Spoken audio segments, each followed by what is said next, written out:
We have someone coming in here. Let's see here. Want to talk? Let's talk.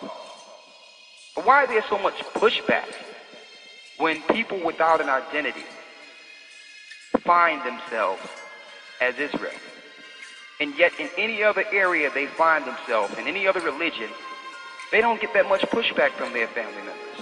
Why? Because this world has programmed us to believe that we're nothing.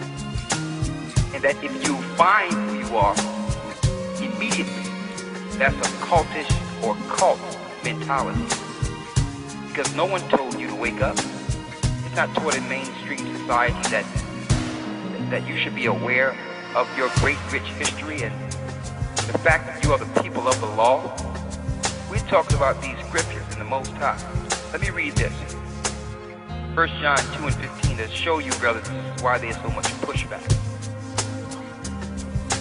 Because we made a choice to follow scripture.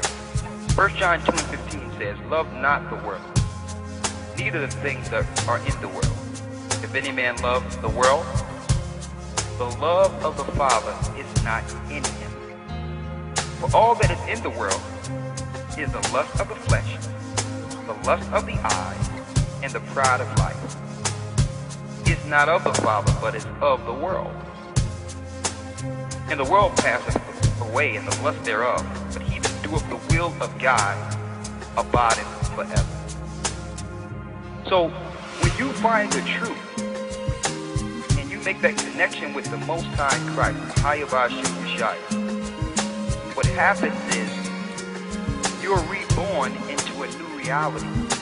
And that reality first identifies the world you thought was a reality.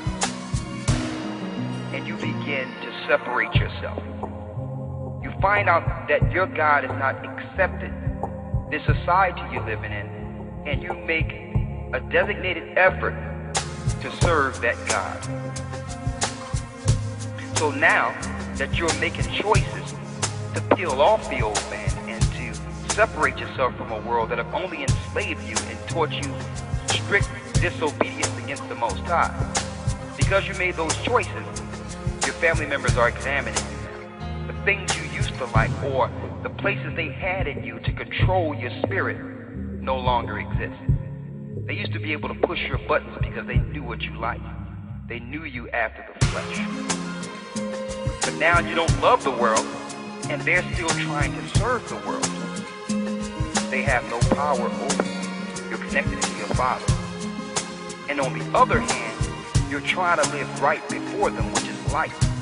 And those in darkness don't want light shined on them. So friction comes up between you. Because just by your living, it's actually conflicting with their spirit. And they're being convicted because they're sinning. And your light is shining light on their sin. They're not comfortable around you. They can't be themselves around you. So through that friction, and because they can't relate to someone they once loved, the only recourse for them is to label you. Because they don't understand you. America have trained their slaves well to make you totally dependent on America, to make you think it's the best place in the world, and that there's nothing better. Why? Because you are a human resource. You are a battery or a slave. You're being used to help this. You're a cog in this wicked wheel. So they need that cog. They don't like you, but they can use you. So if you make an effort to go someplace else, they lose that human resource. And if you survive outside of this place, that brings you on a whole nother level, because now you understand that you're free from your captivity, and the only thing that was binding you is your fear. What was bounding you to this place was your fear, that Master wouldn't be there to protect you. Brothers and sisters, Master has something for you. It's called mass grace.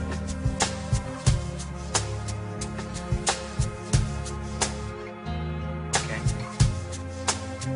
You love your family, you don't. You try to warn your family, you only get pushback. Serve the Most High, brothers and sisters. Lord didn't give us the spirit of fear. Serve Him and thank Him for a truth that you didn't think existed. I thank the Most High that I can proudly say that I'm a child of the Most High in spirit and in the flesh. That we have a rich culture. That book that we find so precious, that the whole earth finds so precious, the most sought after, most publicized, and it sold more copies than any other book on earth. That book belongs to our forefathers. That's our history. I feel so good to know that. I feel good about that. And no one can take that away. I'd rather live a short life with the truth of the Most High than a long life in ignorance. Okay, our God is the God of the universe. And it's good to know that the same Lord that guided us to the truth was the Lord that was with us, was the power that was with us in the beginning. We didn't know Him like we know Him now. He always knew us. He will not forsake us. You show me your faith, and I'll show you my faith by my works. If I wasn't sure, I wouldn't be doing it. Are you sure? Open up that Bible and read it. Don't worry about your possessions. The Lord, listen, we're living in a global economy. This flat screen with high definition can be brought anywhere. Okay? That furniture, that cushy furniture can be brought anywhere. But you only have one spirit. So, I'm to a point now where I'm looking at what the Most High says. I'm following Him. The people, if they don't want to follow the Most High, the only thing they can get from me is my praise. I'm out.